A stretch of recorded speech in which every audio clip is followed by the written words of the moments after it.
Ātri pārbaudīsim, vai tu un tava mīļie gadījumā nesat pievilti, ticot citam evaņģēlijam un ticot citam Jēzum Kristum un to arī pielūdzot. Nosaukums tas pats, vārds tas pats, bet saturs un persona pavisam cita. Tad nu ļauj man tev paprasīt, vai tavs Jēzus Kristus ir tavs kungs? Ne tikai vārdos, bet pa īstam dzīvē, vai tu mīli Dievu, godā viņu un pazemīgi staigā viņa priekšā, centies atzīt un saprast, ko tad viņš ir teicis un atklājis savā vārdā, un cik vien iespējams svētā gara spēkā dzīvot paklausībā tam.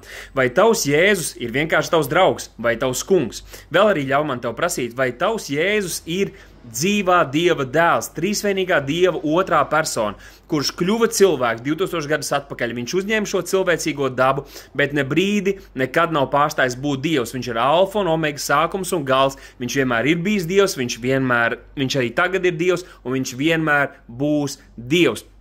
Vai šis Jēzus, kam tu tici, ir tas Jēzus, kurš paņēma tavu grēku, izcieta tavu sodu un augšām cēlās 3. dienā, un katrs, kas tic uz viņu, kas paļaujas uz viņu, tiek taisnots saskaņā ar viņa paveikto upuru un viņa asinīm un tavu ticību un uzticēšanos viņam vien, žēlastībā, ticībā vien. Ļauj man tev paprasīt, vai tava Jēzus upuris, šī krusta nāve un asinis ir pietiekamas, lai tevi pestītu, lai tevi izglābtu, vai tev nākas kaut ko pielikt arī klāt, vai tev nākas darīt labus darbus, vai tev nākas paļauties uz sakramentiem, vai tev nākas paļauties uz kādu priesterības kalpošanu vai uz mācītāju, kurš uzturēs tevi pie pestīšanas, vai tas ir svētā gara darbs tavā dzīvē.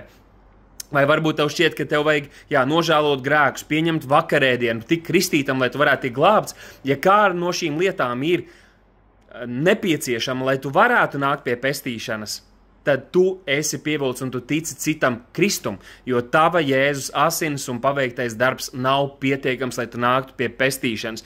Tātad ticībā uz Jēzu mēs varam piedzīvot patiesu pestīšanu, jo no žēlstības jūs esat pestīti ticībā, un tas nav no jums, tā ir Dieva dāvana, ne ar darbiem, lai neviens nelielītos. Un kas mums ir jādara, lai mēs varētu būt glābti? Mums ir jāpiedzimst no augšienes, un kā mēs to varam izdarīt? Ja mēs ticēsim uz evaņģēliju, mēs ticēsim uz Jēzu Kristu, tad viņš mums dāvā kā dāvanu, bez mūsu pašu nopelna šo mūžīgās dzīvības dāvanu un pestīšanu, salīdzināšanu ar Dievu. Tāpēc padomā par šīm lietām, un ja tu zini kādu savu draugu paziņu, kurš tic maldiem, kurš tic, ka ir atkarīgs no viņa darbiem vai atkarīgs no kādiem rituāliem, reliģiskām praksēm viņa pestīšana, tad pasludini viņam evaņģēliju un aicini viņu atgriezties no šiem te nedzīvajiem darbiem un atgriezties pie patiesas ticības uz Jēzu Kristu.